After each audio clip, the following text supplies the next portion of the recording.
तुझे मैंने कितनी बार मना किया है लंगड़े कि मेरी दुकान के सामने और इस एरिया में ठेला मत लगाया कर, मेरी दुकान पर आने वाले लोगों को परेशानी होती है। राजेश ने हाथ जोड़कर कहा, साहब मैं इस जगह पर 5 साल से ठेला लगा रहा हूँ। आपकी मिठाई की दुकान तो कुछ महीनों पहले ही बनकर तैयार हुई है।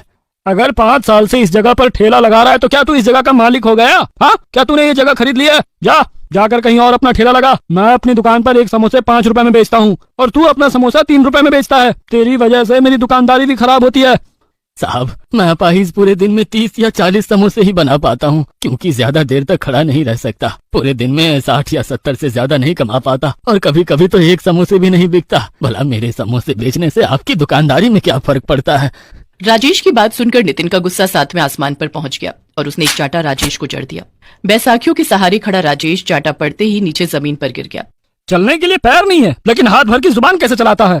इतना कहकर नितिन बुरी तरह से राजेश को पीटने लगा। अंजू अपने दादा को पिटता देख रोते हुए सहम कर राजेश से लिपट गई, मगर नितिन को उस 10 साल की बच्ची पर भी रहम नहीं आया। गांव के पुलिस थाने का हवलदार बस स्टैंड पर ही खड़ा था। राजेश को मार खाता देख वो वहां पर आ गया। अरे क्या हुआ भाई, इस बेचारे गरीब अपाहिज को क्यों मार रहे हो तुम? देखिए हवलदार साहब, एक तो ये मेरी दुकान के सामने अपना ठेला लगाता है। जब मैंने इससे यहाँ पर ठेला लगाने के लिए मना किया तो ये उल्टा मुझसे जुबान लड़ाने लगा। हवलदार राजेश के पास आकर खड़ा हो गया। क्या ये सच कह रहे हैं? साहब मैं यहाँ 5 सालों से ठेला लगा रहा हूँ। मैं एक बहुत ही ज्यादा गरीब आदमी हूँ, मेरी रोजी रोटी इसी से चलती है। अब आप ही बताइए हवलदार साहब, मैं यहाँ से ठेला हटाकर कहाँ लगाऊं? मेरे कुछ ग्राहक यहाँ पर बंधे हुए हैं। अगर मैं यहाँ से चला जाऊंगा तो मेरी दुकानदारी बिल्कुल खत्म हो जाएगी, मेरे परिवार भूखे मर जाएंगे। हवलदार को राजेश के ऊपर थोड़ा सा तरस आ गया। उसने नितिन की ओर देखकर कहा, इस बेचारे गरीब के इस एरिया में ठेला लगाने से तुम्हें क्या दिक्कत है? दिक्कत है हवलदार साहब, मेरी भी मिठाई की दुकान है। मैं एक समोसे 5 रुपए में बेचता हूँ और ये 3 में बेचता है। मेरी दुकानदारी पे फर्क पड़ता है। ठीक है, तुम एक काम करो, इस बेचारे बूढ़े को 1 हफ्ते यहाँ और ठेला लगाने दे दो। हवलदार ने राजेश की ओर देखकर कहा, तुम यहाँ पर केवल 1 हफ्ते और ठेला लगा सकते हो, उसके बाद तुम अपना इंतजाम कहीं और कर लेना। राजेश ने हवलदार के सामने हाथ जोड़कर कहा, लेकिन साहब इस छोटे से गाँव में मैं अपाहिज कहाँ जाऊंगा? वो सब तुम्हारी प्रॉब्लम है, मैं तुम्हारी जितनी मदद कर सकता था मैंने की। इतना कहकर हवलदार वहां से चला गया। राजेश दुखी मन से अपने घर चला गया। राजेश और अपनी पोती की यह हालत देखकर उसकी पत्नी फूट फूट कर रोने लगी। उस रात राजेश, अंजू और उसकी पत्नी रोते रोते सो गए। वहीं दूसरी तरफ नितिन को हवलदार का राजेश का पक्ष लेना बिल्कुल भी पसंद नहीं आया। उसने मन ही मन में राजेश से बदला लेने की ठान ली। दूसरे दिन राजेश फिर से अपनी पोती के साथ बस स्टैंड की ओर चला गया। राजेश कढ़ाई में समोसे तल रहा था। नितिन ने कढ़ाई में चुपके से एक मरी हुई चिड़िया डाल दी और चिल्ला चिल्ला कर लोगों को बुलाने लगा। अरे भाइयों देखो, तुम इस लंगड़े के समोसे खाते हो ना, ये देखो, ये तुम्हें कैसे समोसे खिलाता है, देखो आकर देखो। बस स्टैंड पर जितने भी गांव वाले मौजूद थे नितिन की आवाज सुनकर आ गए। उन सब ने कढ़ाई में एक मरी हुई चूहिया पड़ी हुई देखी।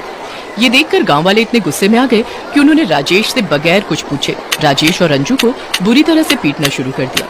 वो अंजू और राजेश को तब तक पीटते रहे जब तक कि वो दोनों खून से लहूलुहान होकर जमीन पर बेहोश होकर गिर नहीं पड़े। उसके बाद सब गांव वालों ने मिलकर राजेश का ठेला तोड़फोड़ कर कचरे के ढेर में बदल दिया। नितिन ये सब देखकर मन ही मन बहुत खुश हो रहा था। उसने मुस्कुराते हुए कहा, चलो अब आई इसकी अगले ठिकाने पर, मुझसे जुबान लड़ा रहा था। अंजू और राजेश बड़ी मुश्किल से घर पहुंचे। राजेश और अंजू के कपड़े फट चुके थे। राजेश की जेब में जो थोड़े बहुत पैसे थे वो भी फटे कपड़ों के साथ कहीं गिर गए। उसका ठेला भी टूट चुका था। उसकी कमाई का जरिया खत्म हो चुका था। 2 दिन से बेचारा राजेश, उसकी पत्नी और अंजू भूखे थे। राजेश से अपनी पत्नी और अंजू की भूख देखी नहीं गई। राजेश ने गांव के हर घर का दरवाजा खटखटाया, मगर किसी गांव वाले ने उसकी मदद नहीं की। थक हार कर राजेश एक पेड़ के नीचे बैठकर अपनी झोली फैलाकर अपनी किस्मत पर रोने लगा। हे भगवान, अब मेरी पत्नी और मेरी फूल जैसी पोती का क्या होगा? मैंने तो जैसे तैसे अपनी भूख को बर्दाश्त कर लिया, लेकिन मुझसे अपनी पोती अंजू की भूख बर्दाश्त नहीं होती। अब और कितने इम्तिहान लेगा तू? राजेश रोते रोते बार बार यही बात बोल रहा था कि अचानक उसके कानों में किसी व्यक्ति की आवाज टकराई। रो मत राजेश, तुम्हारे बुरे दिन आज से खत्म हुए। राजेश चौंक कर इधर उधर देखने लगा, मगर उसे कोई भी दिखाई नहीं दिया। राजेश बुरी तरह घबरा गया। यहाँ तो कोई नहीं है, फिर मुझसे बात कौन कर रहा है? राजेश ने इतना बोला ही था कि उसके कानों में फिर वही आवाज टकराई। तुम जिस पेड़ के नीचे बैठे हुए हो, मैं वहीं से बोल रहा हूँ। लेकिन तुम हो कौन और मुझे दिखाई क्यों नहीं दे रहे? मैं पेड़ हूँ, एक जादुई पेड़। जादुई पेड़? मैं कुछ समझा नहीं। सब समझ में आ जाएगा। अचानक उस पेड़ के ऊपर से बहुत सारे फल राजेश की झोली में गिर पड़े। इन फलों को ले जाओ राजेश, इसे अपनी पत्नी और अपनी पोती अंजू को खिला देना। तुम्हारी पत्नी सही हो जाएगी। दरअसल राजेश जहाँ पर रो रहा था, उस पेड़ पर एक अच्छा देव रहता था जो राजेश की बात को सुन रहा था। राजेश उन फलों को लेकर अपने घर पर चला गया और उसने सारी बात अपनी पत्नी को बताई। उन सब लोगों ने 2 दिन बाद पेट भरकर खाना खाया। उसी रात मुखिया की बेटी की शादी थी और मुखिया ने बारातियों के इंतजाम के लिए बहुत सारे समोसे बनवाए थे और समोसे बनाने का ठेका मुखिया ने नितिन को दिया था।